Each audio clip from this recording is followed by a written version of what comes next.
Assalamualaikum warahmatullahi wabarakatuh. Selamat sore semuanya. Saya Nana Farhana dari jurusan Komunikasi dan Penyiaran Islam. Di sini kami akan berbincang-bincang santai sedikit mengenai tentang krisisnya kesehatan mental pada Gen Z. Di sini saya ingin memperkenalkan dulu ada Kak Fadli sebagai narasumbernya. Silakan Kak. Halo teman-teman semuanya, perkenalkan aku Fadlila Wahiz. Aku merupakan mahasiswa jurusan Komunikasi dan Penyiaran Islam. Alhamdulillah sekarang diamanai sebagai Tagir Kabupaten Kuningan dari Tagir Jawa Barat tahun 2023. Oke. Jadi Kak Fadli ini selain mahasiswa juga sebagai duta genre. Betul, alhamdulillah 23. Berarti mahasiswa yang aktif ya. Insya Allah, doain aja. Oke. Jadi sebelum ke inti dari tentang kesehatan mentalnya itu, kan kalau zaman sekarang tuh Kak, kita kan sebagai mahasiswa rata-rata kebanyakan itu Gen Z ya Kak. Betul. Gen Z, terutama mahasiswa-mahasiswa angkatan sekarang 2023 nih. Banyak sekali persoalan-persoalan masalah yang gampang banget itu mempengaruhi kesehatan mental Gen Z sekarang. Betul. Terutama ya kalau dilihat dari sini misalkan kita lagi yang lagi sedang gerol-gerolnya tuh mahasiswa stres, jadinya itu kan masuk ke kesehatan mentalnya. Kira-kira alasan utama Gen Z kena rentan kesehatan mental itu apa ya Kak? Kalau iya memang kalau zaman sekarang kita tuh anak Gen Z dikit-dikit healing ya, dikit-dikit stres, dikit-dikit kena mental ya istilahnya gitu. Bukan nggak mungkin orang Gen Z itu lebih rentan terkena hal tersebut. Kenapa? Karena kita anak Gen Z ini sudah terpapar edukasi tentang kesehatan mental itu sendiri.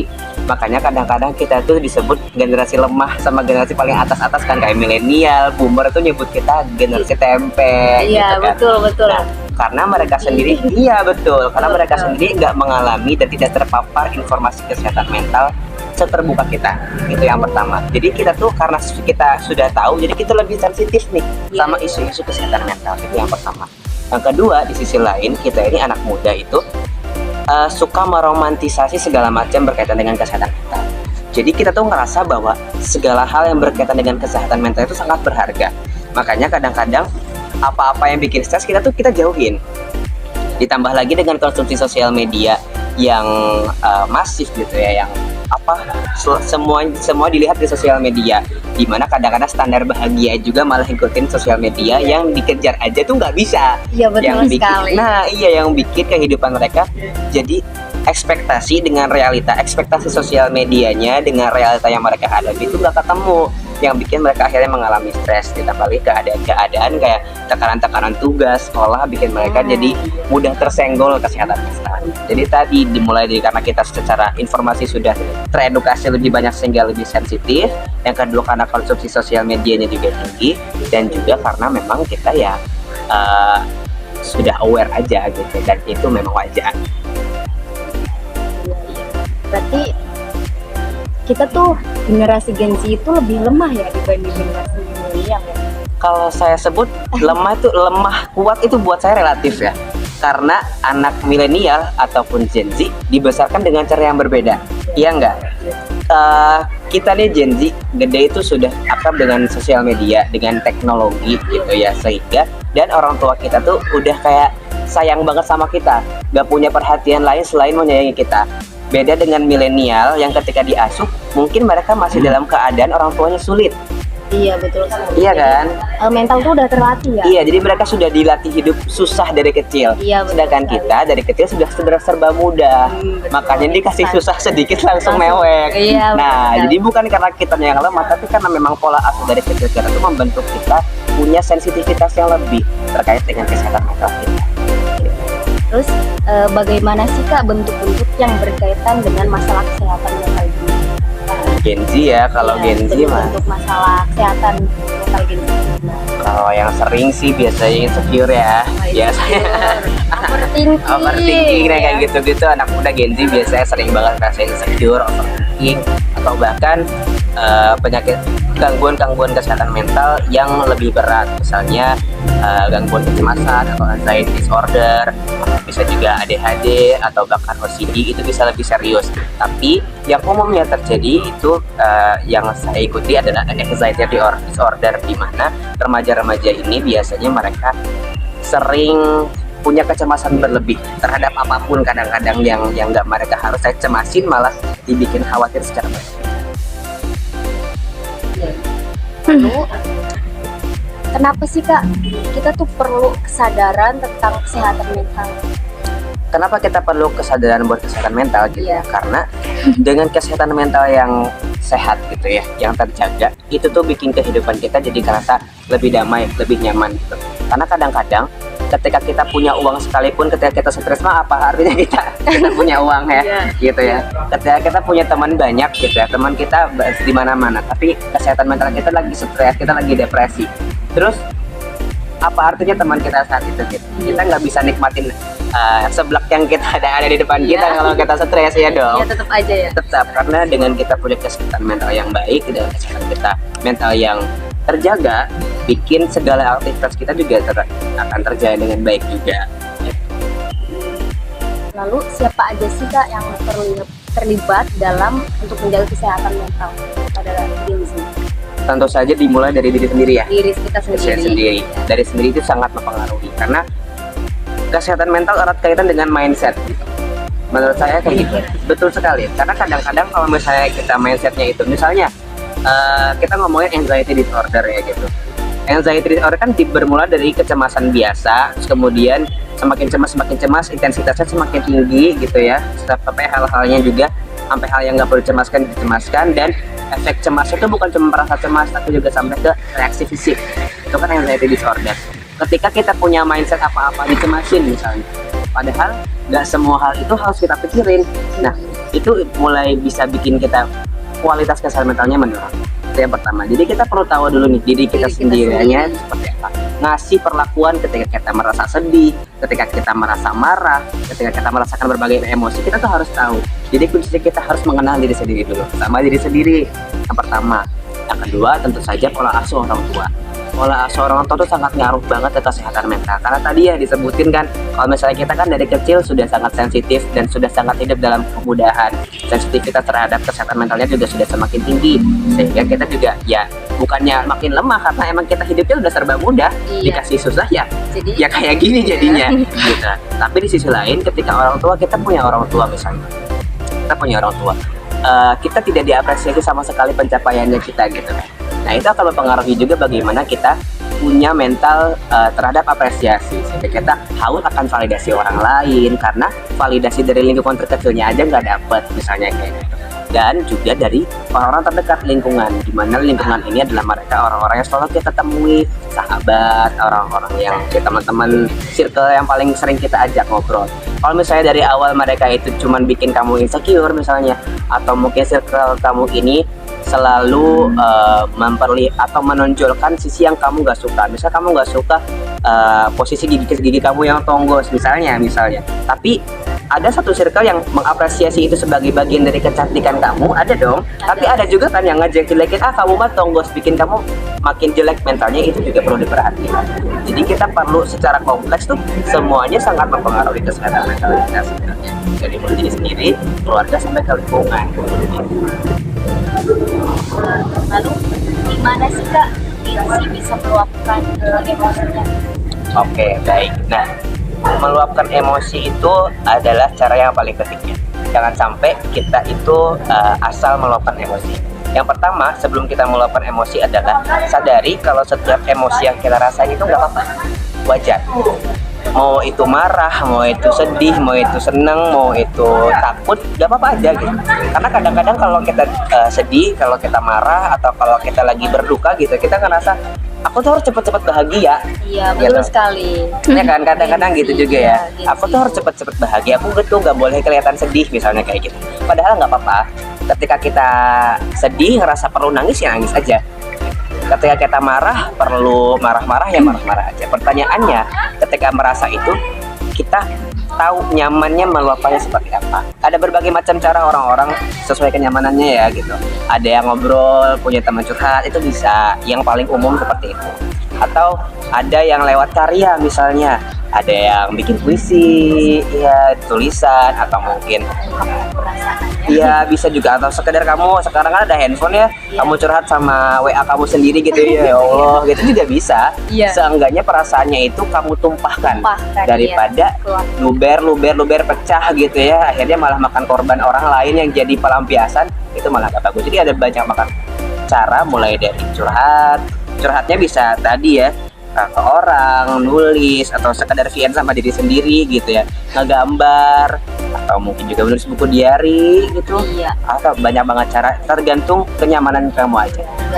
Tapi satu syarat, harus coba nyari juga, karena kadang-kadang kita nggak mau coba nyari curhat yang enak itu seperti apa gitu. Kadang-kadang aku mah lebih nyaman mendem. Kita udah percaya sama perasaan bahwa lebih nyaman mendem itu sendiri dibanding curhat, jadinya nggak mau ngeluapin apapun karena kita ngerasa lebih nyaman mendem. Padahal enggak, ketika semua itu dipendem ya ujung-ujungnya bayangin kamu punya septic tank itu kan kotoran ya, kotoran kamu nggak dibuang, apa yang terjadi? Luber, toiletnya kan akan naik gitu, akan semakin bau dan nggak nyaman. Itu juga yang akan terjadi sama kesehatan mental kita. Kalau itu disimpan terus, ditimbun terus, jadi tambah bau, kita mau ngapain?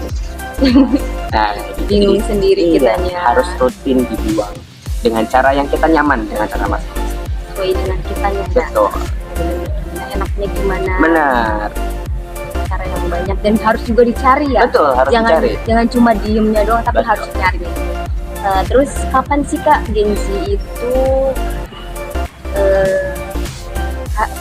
Gen Z itu peduli tentang kesehatan mental itu kapan? Apanya? Mulai Dari kapan?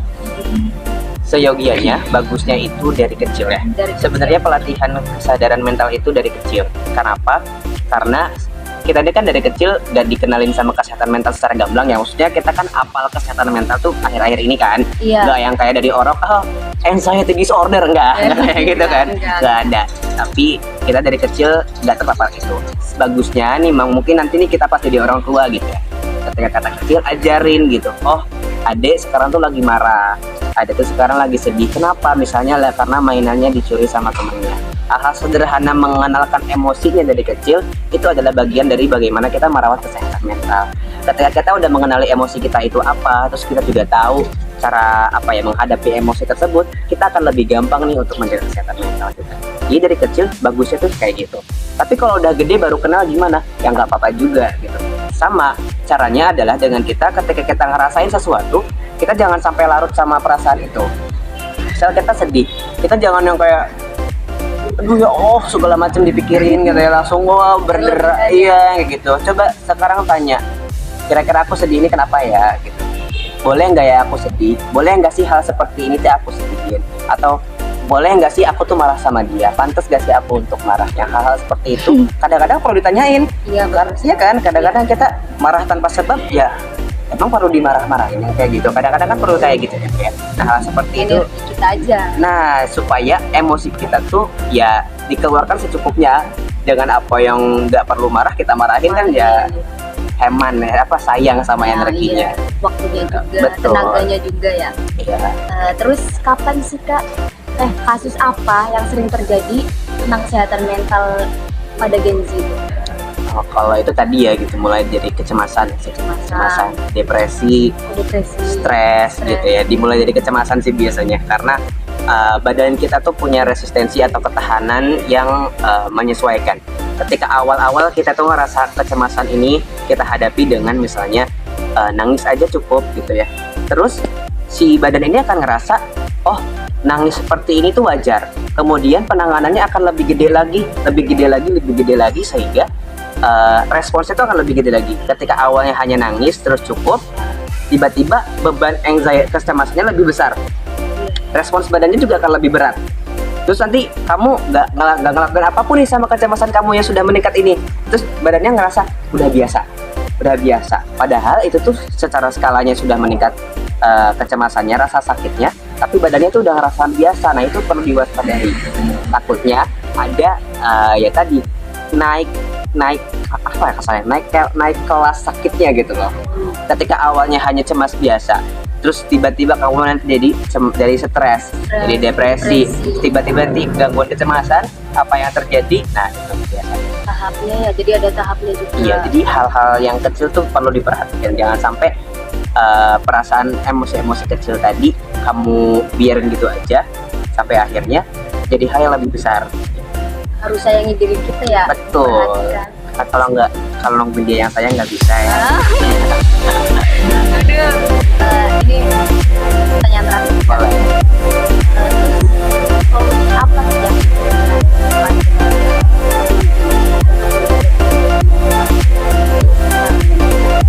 Kalau solusi kesehatan mental zaman sekarang itu kalau mau yang gratis-gratis gitu ya untuk menjaga kesehatan mental, teman-teman bisa langsung aja akses aplikasi di handphone tuh banyak banget aplikasi iya yang membantu mengenali emosi, meditasi itu bisa dicoba.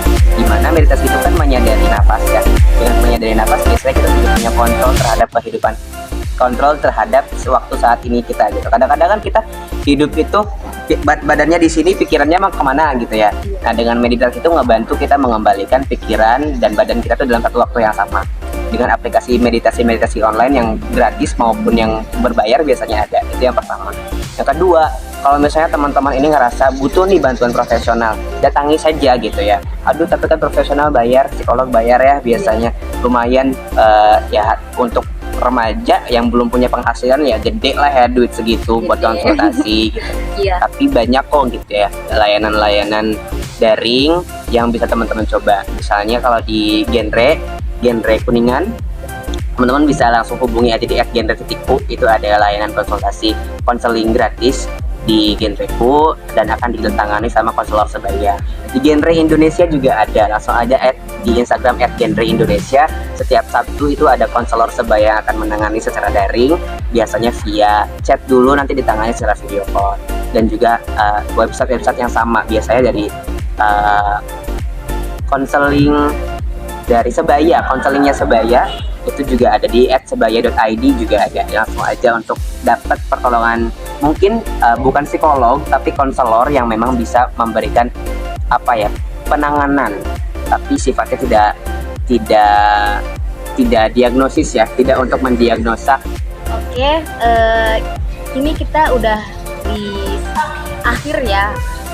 Sebelum ditutup, minta closing statement dulu dari Kak Fadli tentang tema kita hari ini. Baik ya teman-teman, kalau misalnya ngomongin closing statement ya, jangan lupa untuk kenali diri sendiri tentunya. Karena bagaimana kita bisa menjaga kesehatan mental dimulai dari mengenali diri kita, siapa diri kita, dan bagaimana kita mengenali emosi dan jiwa kita, sehingga kita juga bisa tahu apa yang perlu kita lakukan dengan apa yang kita rasakan. Terima kasih kepada Kak Fadli sudah menyempatkan waktunya untuk ngobrol santai kali ini. Oke, mungkin itu saja yang dapat kami sampaikan. Kurang lebihnya mohon maaf. Assalamualaikum warahmatullahi wabarakatuh. Waalaikumsalam warahmatullahi wabarakatuh. Kak Fadli, terima kasih.